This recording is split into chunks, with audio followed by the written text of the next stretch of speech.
ভারতবর্ষের উড়িষ্যা রাজ্যে অবস্থিত জগন্নাথ মন্দির শুধুই একটি মন্দির নয়, তার ভিতরে যে কাহিনী ও রহস্য আছে তা যে কোনো মানুষের হৃদয় আপ্লুত করে।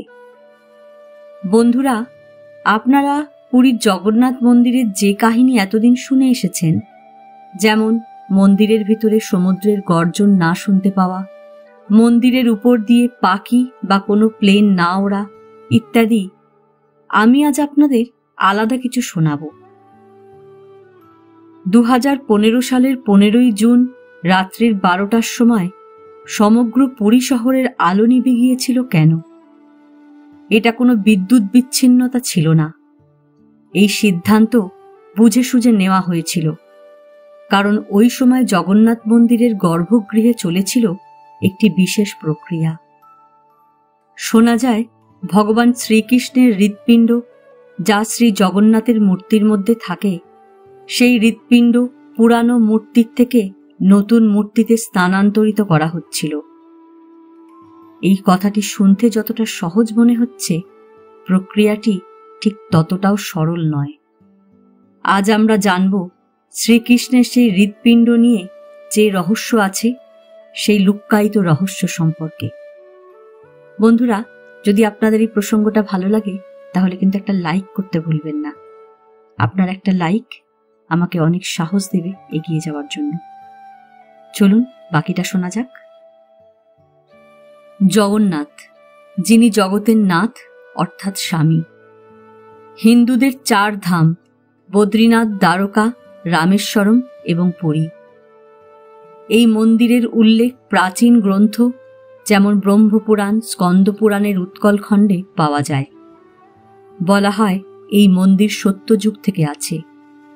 এই মন্দিরের সবথেকে বড় রহস্য ব্রহ্ম পদার্থ, যাকে শ্রীকৃষ্ণের হৃৎপিণ্ড বলা হয়। যে রহস্য বহু শতাব্দী ধরে ভক্তদের এবং বৈজ্ঞানিকদের আশ্চর্যান্বিত করে আসছে।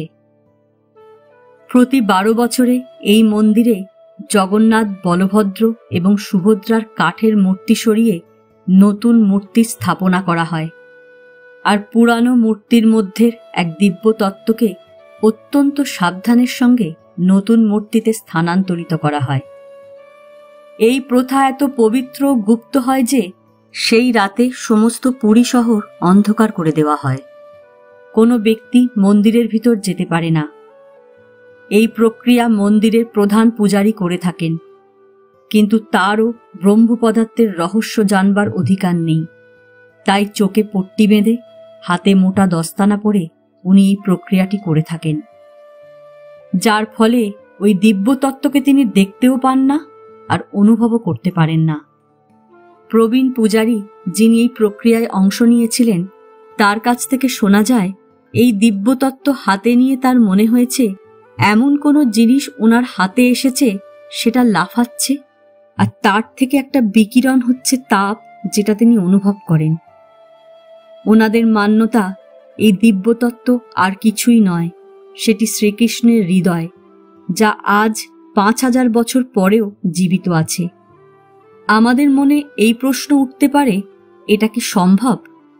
আর যদি সম্ভব হয় তাহলে শ্রীকৃষ্ণের হৃৎপিণ্ড এখানে এলো কি করে? এই সত্যি যদি জানতে হয় তাহলে আমাদের 5000 বছর পিছিয়ে যেতে হবে। মহাভারতের যুদ্ধ তখন শেষ হয়েছে। কৌরব এবং তাদের আত্মীয় প্রজাদের মৃতদেহ চারিদিকে ছড়িয়ে রয়েছে। রানী গান্ধারী তার শতপুত্রের জন্য বিলাপ করতে করতে শ্রীকৃষ্ণকে বলেন, তুমি চাইলে এই বিনাশ রুখতে পারতে।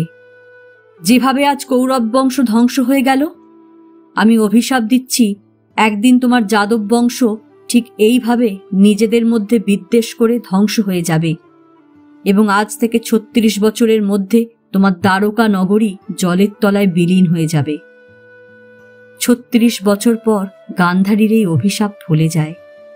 যাদবরা নিজেদের মধ্যে কলহ, হিংসা, দ্বেষ করে একে অপরের প্রাণ নিতে শুরু করে এবং যাদব বংশ ধ্বংস হয়ে যায়, আর দ্বারকা নগরী সমুদ্রের তলায় বিলীন হয়। এই ঘটনা স্পষ্ট সংকেত দেয় যে শ্রীকৃষ্ণের লীলা পৃথিবী থেকে শেষ হওয়ার সময় হয়েছে। এরপর শ্রীকৃষ্ণ বনে চলে যান। সেখানে একটি অশ্বত্থ গাছের নিচে তিনি বসবাস করা শুরু করেন। একদিন জরা নামক ব্যাধ ছোট লাল পাখি ভেবে তীর চালায়, যা শ্রীকৃষ্ণের পায়ে এসে লাগে। জরা পাখি ভেবে দেখতে এসে দেখে ভগবান শ্রীকৃষ্ণ। তখন সে কেঁদে ফেলে। ভগবান তাকে বলে, কেঁদো না জরা, এই ঘটনা আমারই লীলা। ত্রেতা যুগে আমি ছিলাম রাম আর তুমি ছিলে রাজা বালি। আমি তোমাকে কৌশলে বধ করেছিলাম, তাই আজ তুমি আমার মৃত্যুর কারণ হলে। ভগবান শ্রীকৃষ্ণ যোগ নিদ্রায় লীন হয়ে দেহত্যাগ করলেন। অর্জুন এই দুঃসংবাদ পেয়ে ছুটে আসেন এবং শ্রীকৃষ্ণের শেষকৃত্য সম্পন্ন করেন। তখন একটা অদ্ভুত ঘটনা ঘটে। শ্রীকৃষ্ণের পার্থিব শরীর পঞ্চভূতে বিলীন হয়, কিন্তু তার হৃৎপিণ্ড জীবনী শক্তি নিয়ে সেখানেই থেকে যায়, তার কোনো ক্ষতি হয় না। অর্জুন ভগবান শ্রীকৃষ্ণের এই দিব্য হৃদয় একটি কাঠের পাটাতনের উপর রেখে নদীতে প্রবাহিত করে দেয়। এই দিব্য হৃদয় ভাসতে ভাসতে উড়িষ্যার তটে এসে পৌঁছয়। তখন সেই তটে শবর নামক এক উপজাতির বাস। তাদের রাজা বিশ্ববসু এই ভাসমান দিব্য হৃদয়কে দেখে তার দিব্যতাকে অনুভব করেন এবং তিনি সেই দিব্য হৃৎপিণ্ডটি পাটাতন থেকে তুলে এনে নীলমাধব রূপে প্রতিষ্ঠা করেন এবং তার পূজা করতে শুরু করেন। ঠিক এই সময় মালব্যরাজ ইন্দ্রদ্যুম্ন নীলমাধবকে দর্শনের ইচ্ছা প্রকাশ করেন, যা পরের দিকে গিয়ে জগন্নাথ মন্দির প্রতিষ্ঠার কারণ হয়। মালব্যরাজ ইন্দ্রদ্যুম্ন বিষ্ণুর বড় ভক্ত ছিলেন। একদিন ভগবান বিষ্ণু ওনাকে স্বপ্ন দেন যে রাজা যেন নীলমাধবকে খুঁজে বের করেন এবং তার মন্দির প্রতিষ্ঠা করেন। ভগবান বিষ্ণু সংকেত দেন যে নীলাঞ্চলের কোনো গুহায় নীলমাধবের মূর্তি লুকানো আছে। রাজা তাঁর পূজারী বিদ্যাপতিকে আদেশ দেন নীলমাধবের মূর্তি খুঁজে নিয়ে আসতে। বিদ্যাপতি অনেক দিন খোঁজাখুঁজির পর খবর পান শবর উপজাতির রাজা বিশ্ববসু এক গুহাতে নীলমাধবকে প্রতিষ্ঠা করে পূজা অর্চনা করেন। বিদ্যাপতি বিশ্ববসুর কাছ থেকে নীলমাধবের পূজার অধিকার চান, কিন্তু বিশ্ববসু বলেন এ তাদের একান্ত নিজস্ব জিনিস, এ অধিকার তিনি কাউকে দেবেন না। তখন বিদ্যাপতি বিশ্ববসুর একমাত্র কন্যা ললিতাকে বিবাহ করেন এবং তার বিশ্বাস অর্জন করেন। এরপর ললিতার মাধ্যমে বিদ্যাপতি নীলমাধবকে দর্শন করার জন্য বিশ্ববসুকে রাজি করিয়ে ফেলেন। গুহার পথে যাওয়ার সময় চুপচাপ বিদ্যাপতি রাস্তায় সর্ষের বীজ ছড়িয়ে দেন, যাতে ফেরার সময় রাস্তা ভুল না হয়। বিদ্যাপতি নীলমাধব দর্শন করেই রাজা ইন্দ্রদ্যুম্নকে খবর দেন এই অদ্বিতীয় মূর্তির সম্পর্কে। কিন্তু রাজা যখন গুহায় আসেন, দেখেন মূর্তি সেখানে নেই, কারণ বিশ্ববসু মূর্তি লুকিয়ে ফেলেছিলেন। এই ঘটনায় রাজা ইন্দ্রদ্যুম্ন খুব দুঃখিত হয়ে ফিরে গেলেন। রাত্রে ভগবান বিষ্ণু রাজাকে স্বপ্নে আদেশ দেন, তুমি পুরীর সমুদ্র তটে যাও, সেখানে একটি বড় নিম গাছ ভেসে আসবে, সেই কাঠ থেকে আমার মূর্তি তৈরি করো। রাজা ভগবান বিষ্ণুর আদেশ পালন করে তার সেবকদের সমুদ্র তীরে পাঠান। সেখানে একটি বিশাল নিম গাছ তারা পায়, যার গায়ে শঙ্খ, চক্র, গদা ও পদ্ম খোদাই করা। কিন্তু সেই বিশাল গাছ তারা কিছুতেই নড়াতে পারে না। শেষে শবররাজ বিশ্ববসুর সহায়তায় সেই গাছ পুরীতে আনা হয়। রাজার আদেশে সমস্ত কারিগর মূর্তি তৈরির কাজে লেগে যায়, কিন্তু তাদের ছেনি হাতুড়ি গাছের গায়ে একটা দাগও কাটতে পারে না। কারিগররা রাজাকে জানায় তারা কোনোভাবেই এই গাছ থেকে মূর্তি তৈরি করতে সমর্থ নয়। রাজা তখন ভগবান বিষ্ণুকে স্মরণ করলেন। ভগবান বিষ্ণু স্বপ্নে রাজাকে জানালেন, দেবতাদের কারিগর বিশ্বকর্মার ধ্যান করো, উনি তোমার সহায়তা করবেন।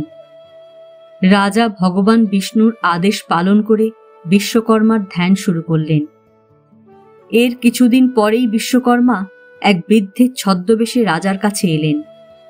এসে বললেন, হে মহারাজ, আপনি ভগবান বিষ্ণুর মূর্তি তৈরি করার জন্য শুনলাম কারিগর খুঁজছেন। আমি আপনার এই কাজ করতে পারি, কিন্তু আমার কিছু শর্ত আছে। প্রথমত, আমি একটি বন্ধ ঘরে একা কাজ করব।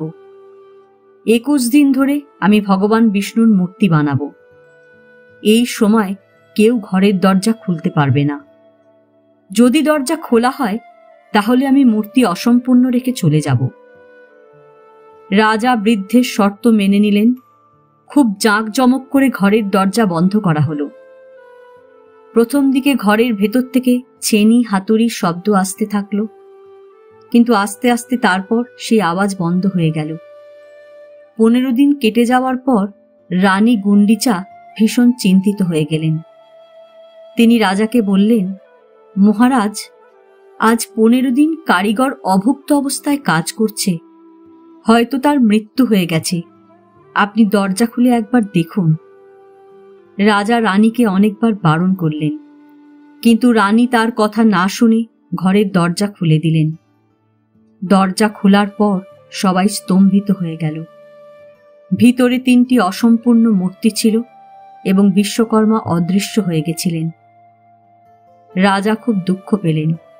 জগন্নাথ দেবের হাত ও পা অসম্পূর্ণ ছিল, বলভদ্রেরও হাত ও পা অসম্পূর্ণ এবং সুভদ্রার হাত ও পা ছিল না।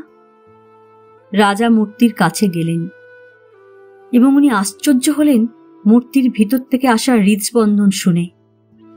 এই স্পন্দনের অনুভূতি থেকে রাজা বুঝতে পারলেন ভগবান শ্রীকৃষ্ণের হৃৎপিণ্ড মূর্তির ভিতরে আছে।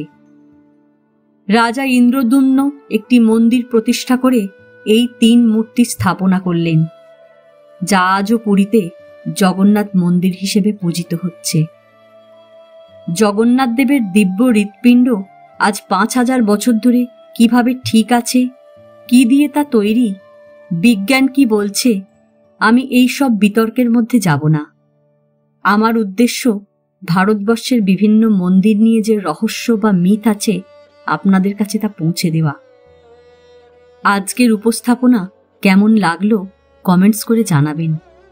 ভালো লাগলে চ্যানেলটিকে সাবস্ক্রাইব করবেন আর একটি লাইক অবশ্যই দেবেন, কারণ আপনার একটি লাইক আমাকে উজ্জীবিত করবে আরও ভালো কাজ করতে। নমস্কার। জয় জগন্নাথ।